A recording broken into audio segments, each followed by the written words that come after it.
പോറ്റിയെ കേറ്റിയെ എന്ന പാരഡി പാട്ടിനെതിരെ സർക്കാരിൻ്റെ പ്രതികാരം. ഗാനരചയിതാവ് ഉൾപ്പെടെ 4 പേർക്കെതിരെയാണ് സൈബർ പോലീസ് കേസ് രജിസ്റ്റർ ചെയ്തത്. മതവികാരം വ്രണപ്പെടുത്തൽ, ഇരുവിഭാഗങ്ങൾക്കുമിടയിൽ സ്പർദ്ധ വളർത്തൽ തുടങ്ങിയ വകുപ്പുകൾ ചുമത്തിയാണ് കേസ്. വിവരങ്ങളുമായി ശാലിനി ഒപ്പം ചേരുന്നുണ്ട്. ശാലിനി, ഈ ആവിഷ്കാര സ്വാതന്ത്ര്യം ആവിയാകി പോകുന്ന കാഴ്ചയാണ് നമ്മൾ ഈ സർക്കാരിൻ്റെ നടപടിയിലൂടെ കാണുന്നത്. കാരണം ഒരു പാട്ട് അത് ജനങ്ങളെ സ്വാധീനിച്ചുവെങ്കിൽ അതിൽ ഇത്രമേൽ ഭയപ്പെടുന്നത് എന്തിനാണെന്ന ചോദ്യം രാഷ്ട്രീയ ഉപരിതലത്തിൽ സജീവമായി നിൽക്കുന്നുണ്ട്.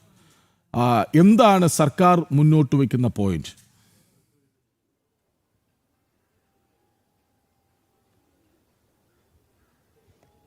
Krishnaraj, good morning. ഒരു പക്ഷേ കൃഷ്ണരാജ് സൂചിപ്പിച്ചതുപോലെ തന്നെയാണ് വലിയ രീതിയിൽ ആ പാട്ട് സ്വാധീനം ചെലുത്തിയിട്ടുണ്ട്. മുൻപും ഇതേപോലെ തന്നെ പോറ്റിയെ കേറ്റിയെ എന്നുള്ള ആ ഒരു പാരഡി ഗാനം അത് വെച്ചുകൊണ്ട് പല രാഷ്ട്രീയ കക്ഷികൾ പാട്ടിറക്കിയിരുന്നു. ഒപ്പം തന്നെ അത് ഇത്രയധികം വൈറലായില്ല എങ്കിൽ പോലും ആളുകൾക്കിടയിൽ ജനപ്രീതി നേടുകയും ചെയ്തതാണ്. മാധ്യമങ്ങളായിട്ടുള്ള പല കൈരളി അടക്കമുള്ള ടെലിവിഷൻ ചാനലുകളുടെ ചില വേദികളിലടക്കം സമാനമായ രീതിയിൽ ഈ പാട്ട് കലാഭവൻമണി എന്ന ആദർശ അടക്കമുള്ളവർ പാടിയതുമാണ്. അന്നൊന്നുമില്ലാത്ത രീതിയിലുള്ള പ്രതികരണമാണ് ഇപ്പോൾ ഈ ഒരു പാട്ടുമായി ബന്ധപ്പെട്ട് സംസ്ഥാന സർക്കാർ സ്വീകരിക്കുന്നത്, പോലീസ് സ്വീകരിക്കുന്നത് എന്നുള്ളതാണ് ഏറ്റവും ശ്രദ്ധേയമായിട്ടുള്ള കാര്യം. ഒരു ആവിഷ്കാര സ്വാതന്ത്ര്യത്തിന്റെ മേൽ കടന്നു കയറുന്ന പ്രതികരണമാണ് പോലീസിന്റെ ഭാഗത്തു നിന്നും CPM-ന്റെ പല പ്രതിനിധികളുടെ ഭാഗത്തു നിന്നും ഇക്കാര്യത്തിൽ ഉണ്ടായിട്ടുള്ളത് എന്നുള്ളതാണ് ഏറ്റവും ശ്രദ്ധേയമായിട്ടുള്ള കാര്യം. നാഴിക്ക് 40 വട്ടം സംസ്ഥാനത്ത് ആവിഷ്കാര സ്വാതന്ത്ര്യമുണ്ട്.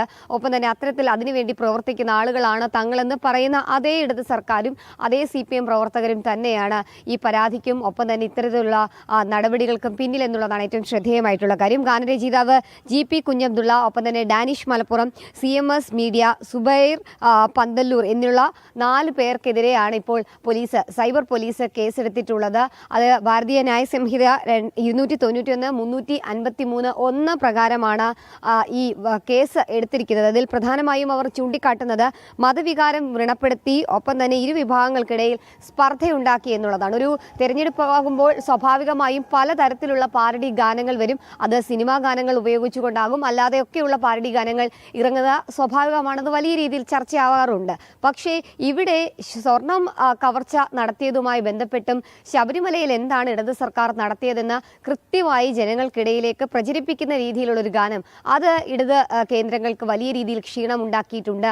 അതിൻ്റെ ഒരു പ്രതികാര നടപടിയാണ് ഈ നീക്കത്തിന് പിന്നിൽ എന്നുള്ളതാണ് നമുക്ക് മനസ്സിലാക്കാൻ സാധിക്കുന്നത്. സമാനമായി ഈ പോറ്റിയെ കേറ്റി എന്നുള്ള ഗാനത്തിന്റെ അടുത്ത പാട്ടും വിവിധ രാഷ്ട്രീയ കക്ഷികളുടെ പാട്ടുകളൊക്കെ കഴിഞ്ഞ ദിവസങ്ങളടക്കം സമൂഹ മാധ്യമങ്ങളിൽ വീണ്ടും ചർച്ചയാകുന്നുണ്ട്. ആ ഗാനങ്ങളോടോ അല്ലെങ്കിൽ അത്തരത്തിലുള്ള ഒരു രീതിയിലുള്ള നടപടികളോ ഒന്നും തന്നെ സ്വീകരിക്കാതെ ഈ ഒരു പാട്ടിനോടും ഈ പാട്ട് ഇറക്കിയ ആളുകളോടുമായി മാത്രം ഈ പ്രതികാര നടപടി സ്വീകരിക്കുന്നതിനെതിരെ വലിയ രീതിയിലുള്ള വിമർശനമാണ്. എന്തായാലും സൈബർ പോലീസ് കേസ് FIR ഇട്ടിട്ടുണ്ട്, നടപടികൾ ആരംഭിച്ചിട്ടുണ്ട്. ഉടൻ തന്നെ ഈ 4 പേർക്കെതിരെ എന്ത് നടപടി, അറസ്റ്റ് അടക്കമുള്ള നടപടിയിലേക്ക് കടക്കുമോ എന്നുള്ളതാണ് കണ്ടറിയേണ്ടത്. അങ്ങനെയാണെങ്കിൽ തന്നെ ചരിത്രത്തിൽ തന്നെ ഒരു പ്രത്യേക കേസായി, പ്രത്യേക സംഭവമായി ഇതിനെ കാണേണ്ടിയിരിക്കുന്നു. പാരഡി ഗാനത്തിന്റെ പേരിൽ ആരെന്തൊക്കെ പറഞ്ഞാലും ഈ പാട്ട് ജനകീയമായി കഴിഞ്ഞു എന്നതാണല്ലോ വിഷയം.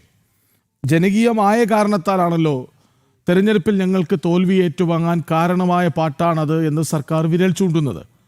അങ്ങനെയെങ്കിൽ ജനപ്രിയമായ ഒന്നിനെ പ്രതികാരത്തിലൂടെ ചെറുക്കാൻ ശ്രമിക്കുന്നുവെങ്കിൽ ജനങ്ങൾക്ക് കൂടുതൽ എതിർപ്പ് ആ സംവിധാനത്തോട് തോന്നുകയല്ലേ ചെയ്യൂ?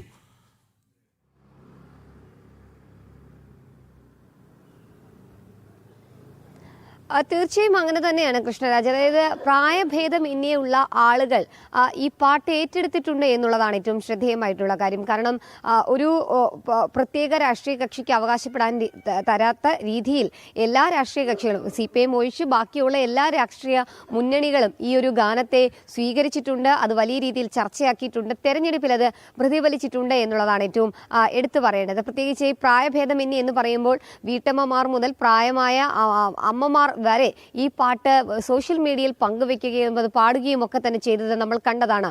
അത് തെരഞ്ഞെടുപ്പിൽ തിരിച്ചടിയായിട്ടുണ്ട് എങ്കിൽ അത് CPM ഒരു ഭാഗത്ത് അതിനെതിരെയുള്ള പ്രതികാര നടപടിയായി തന്നെയാണ് ഈ നടപടികളെ കാണുന്നത് എന്നുള്ളതാണ് നമുക്ക് മനസ്സിലാക്കാൻ സാധിക്കുന്നത്. പ്രത്യേകിച്ച് ശബരിമലയിൽ സ്വർണ്ണക്കവർച്ച നടത്തിയതിൽ CPM-ന് ഒരു തരത്തിലുള്ള പ്രതികരണമില്ല.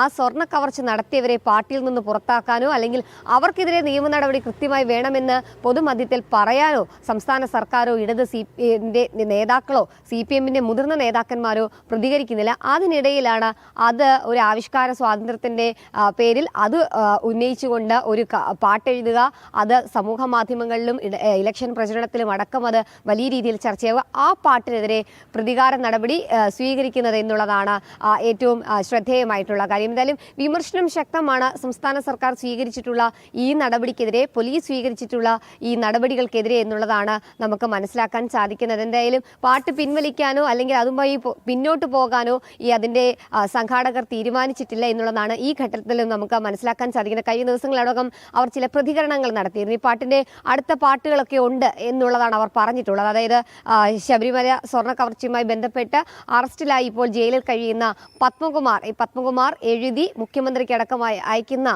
ഒരു കത്ത് രൂപേണ അയച്ചിട്ടുള്ള അദ്ദേഹത്തിന്റെ അനുഭവങ്ങൾ പങ്കുവെക്കുന്ന രീതിയിൽ ആ പാരഡി ഗാനത്തിന്റെ അടുത്ത പാട്ടും വരുന്നുണ്ട് എന്നുള്ളതാണ്. അപ്പോൾ ആവിഷ്കാര സ്വാതന്ത്ര്യത്തിന്റെ മേലുള്ള കടന്നുകയറ്റം അത് തുടരുകയാണ്. ഇടത് നേതാക്കൾ നാഴിക്ക് 40 വട്ടം ആവിഷ്കാര സ്വാതന്ത്ര്യത്തിന് വേണ്ടി പ്രസംഗിക്കുന്ന കവലകളിലടക്കം വലിയ രീതിയിലുള്ള പ്രസംഗങ്ങൾ നടത്തുന്ന നേതാക്കന്മാരാണ് 4 പേർക്കെതിരെ ഇപ്പോൾ FIR ഇട്ട് ഇത്തരത്തിൽ ഗുരുതരമായിട്ടുള്ള വകുപ്പുകൾ ചുമത്തി ഇത്തരത്തിലൊരു കേസിലേക്ക് നടപടികളിലേക്കും കടന്നിട്ടുള്ളത്. എന്തായാലും അത് ജനം തിരിച്ചറിയുമെന്നുള്ളതിൽ സംശയമില്ല. അവരുടെ പ്രതികാരം അല്ലെങ്കിൽ അവരുടെ പ്രതികരണം അത് വോട്ടായി തന്നെ നമ്മൾ കണ്ടതാണ്. നിയമസഭാ തെരഞ്ഞെടുപ്പിലും അത് പ്രതിഫലിക്കുമെന്നുള്ളതാണ് നമുക്ക് ഈ നീക്കങ്ങളിൽ നിന്നൊക്കെ മനസ്സിലാക്കാൻ സാധിക്കുന്നത്. കൃഷ്ണ, ഏതായാലും ഒരു ശബരിമലയിൽ സ്വർണ്ണക്കവർച്ച നടന്നു എന്നത് സത്യമാണ്. അതിൽ അകത്തായ 2 പേർ വലിയ CPM നേതാക്കളായിരുന്നു എന്നതും സത്യമാണ്. നേതാക്കളായിരുന്നു എന്നല്ല, ആണ് എന്നതും സത്യമാണ്. അവർക്കെതിരെ പാർട്ടി നടപടി എടുത്തിട്ടില്ല എന്നതും സത്യമാണ്. അതൊക്കെ തന്നെയാണ് ഈ പാർട്ടിയിൽ പറയുന്നതും.